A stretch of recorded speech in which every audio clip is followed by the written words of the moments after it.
Yang pertama, Bapak Ibu Saudaraku dikasih Tuhan, ya. Coba saya bacakan kepada kita satu ayat firman Tuhan, Bapak Ibu. Ya. Di dalam kitab Matius ayat yang ke-28. Ya.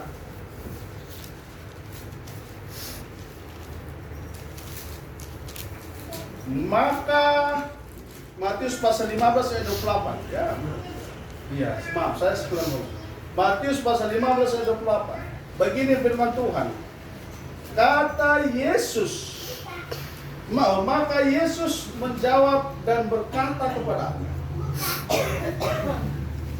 hai ibu, besar imanmu, maka jadilah kepadamu seperti yang kau kehendaki. Dan seketika itu juga anaknya sembuh. Haleluya. Bapak Ibu Saudara dikasih Tuhan, ya, bahwa hal pertama yang terpenting, ya, akan hadirnya mujizat oleh iman. Yang pertama adalah pengurapan atau restu daripada Tuhan. Ya. Haleluya. Saya katakan tadi Bapak Ibu, ya, saya memulai pelayanan itu selalu dari bawah. Ya, baik di Medan maupun yang di Belawan ini, Bapak Ibu Saudaraku dikasih Tuhan, saya sudah mengalaminya, ya. Saya berkunjung kepada satu keluarga anak Tuhan, ya. Saya sudah berkata kepada anak Tuhan itu sama istri saya, udah jadi jemaat kami sajalah, ya. Jadi jemaat GPDI Alpha Omega, jadi jemaat GPDI sajalah, saya katakan, ya.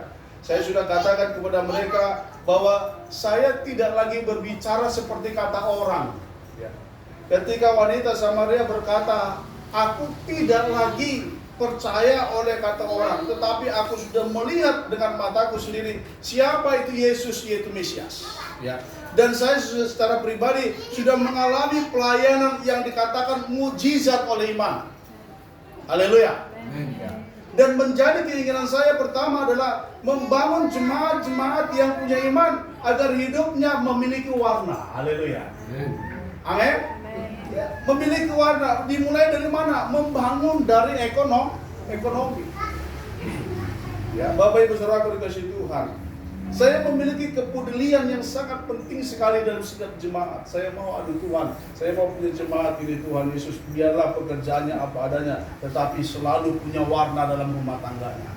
Ya, selalu ada warna, ada sukacita, ada penghiburan, ada kekuatan. Ya, tidak harus menjadi seorang pengusaha yang kaya raya.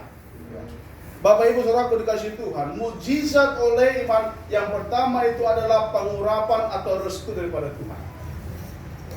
Haleluya. Apa doa Bapak Ibu? Apa permohonan Bapak Ibu? Apa cita-cita Bapak Ibu? Setiap kita yang ada pada malam hari ini, saya berkata punya iman. Haleluya. Punya iman. Tidak sama sekali. Ada orang berkata tidak ada, tidak. Semua pasti punya iman. Hanya iman itu butuh pengurapan atau restu dari Tuhan. Haleluya. Daud, dia punya iman ketika masih kanak-kanak usia 17 tahun ke atas Bapak Ibu. Tetapi Bapak Ibu Saudara dikasih Tuhan, imannya Daud itu mulai kelihatan ketika, ya, Nabi Samuel memberikan pengurapan. Samuel mengurapi Bapak Ibu Saudaraku dikasih Tuhan Daud pada waktu itu. Dan wanita ini berkata, ya, benar Tuhan. Ya. Saya bacakan, kata perempuan itu, benar Tuhan. Namun anjing itu makan remah-remah yang jatuh dari meja tuannya. Ya. Dia punya iman. Dia punya iman. Tetapi perlu ada satu gerakan besar di dalam imannya, yaitu adalah pengurapan atau restu daripada Tuhan itu sendiri yang memiliki iman. Karena kita percaya, kita beriman kepada Yesus Kristus, maka iman kita harus mendapat restu. Haleluya. Ya. Itu yang pertama Bapak Ibu Saudaraku yang dikasih Tuhan. Yang kedua Bapak Ibu, dengarkanlah suara imanmu. Nah, apa keinginan imanmu, apa permintaan imanmu, ya, haleluya, dengarkan. Kita punya iman, tetapi kadang kita tidak tahu apa kebutuhan iman kita, Bapak Ibu Saudara dikasih Tuhan. Ya. Tetapi malam hari ini Bapak Ibu Saudara yang dicintai Tuhan Yesus Kristus, ya, bahwa setiap kita yang ada malam hari ini, saya yakin bahwa kita akan mendapatkan suara, ya, jawaban atas apa yang kita doakan, atas apa yang kita gumulkan pada saat-saat ini. Iman kita berkata, iman kita berbicara, iman kita selalu meneguhkan setiap kita agar kita selalu kuat, agar kita selalu mampu. Tetapi kadang kita tidak peka akan suara iman. Tetapi malam hari ini saya rasa kita akan mengerti tentang suara iman. Haleluya. Saya bacakan kepada kita dalam kitab Yosua pasal pertama.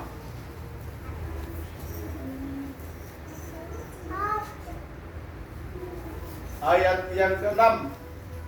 Kuatkan dan teguhkanlah hatimu, sebab engkaulah yang akan memimpin bangsa ini memiliki negeri yang kujanjikan dengan bersumpah kepada nenek moyang mereka untuk diberikan kepada mereka. Ayat yang ke-7.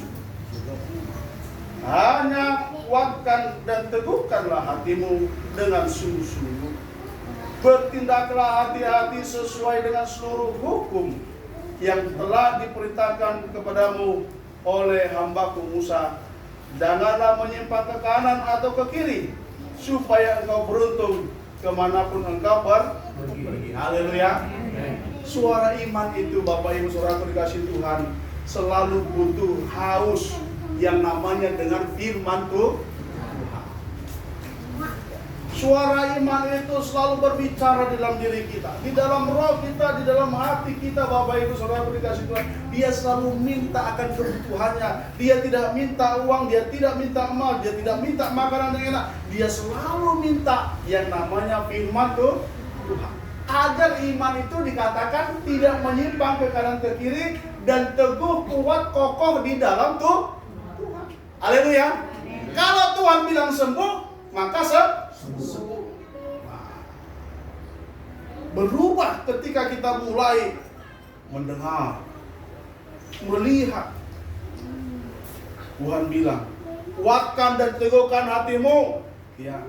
Bacalah selalu firman Tuhan pada waktu engkau duduk, pada waktu engkau berbincang dengan anak-anak istrimu, di mana engkau pergi, apa yang engkau lakukan, ingat selalu firman Tuhan. Itulah suara iman. Ya. Amin. Dan yang terakhir, ya, yang terakhir Bapak Ibu Saudaraku dikasih Tuhan. Saya minta tolong Pak Sian untuk dibaca lagi Pak. Matius pasal 15 ayat yang ke-28 ya Pak. Matius 15 ayat 28. Iya. Maka Yesus menjawab dan berkata kepadanya, Iya. hai ibu, besar imanmu, maka jadilah kepadamu seperti yang kau kehendaki. Dan seketika itu juga anaknya sembuh. Katakan amin. Amin. Haleluya. Aku dengar Tuhan Yesus itu punya mujizat. Aku dengar Tuhan Yesus itu berkuasa. Betul. Oleh sebab itu kita beriman kepada Tuhan Yesus. Tetapi iman kita bisa tidak bertumbuh kalau tidak dikasih makan. Ya. Setiap hari bukan firman yang masuk di dalam diri kita. Setiap hari bukan kekuatan-kekuatan firman Tuhan yang ada mengisi senantiasa pikiran, telinga kita.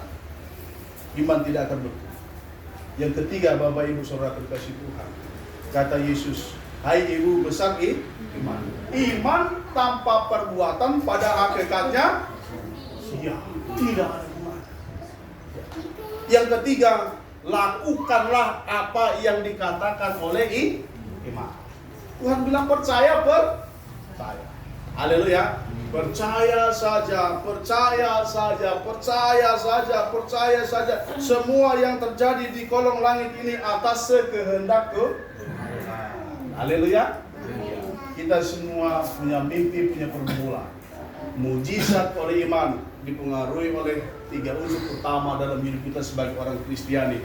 Yang pertama adalah pengurapan atas iman itu sendiri atau restu daripada Tuhan. Yang kedua adalah mendengarkan suara daripada iman itu akan kebutuhannya, itu firman Tuhan setiap saat. Ya. Dan yang ketiga, mari ya firman Tuhan berkata kepada kita, ya, iman ya tanpa perbuatan pada hakikatnya mati. Maka iman kita itu harus kita laksanakan. Percaya, kuatkan, Tuhan pasti tolong. Haleluya. Tuhan memberkati kita malam hari ini. Bapak Ibu Saudara dikasih Tuhan. Kita naikkan puji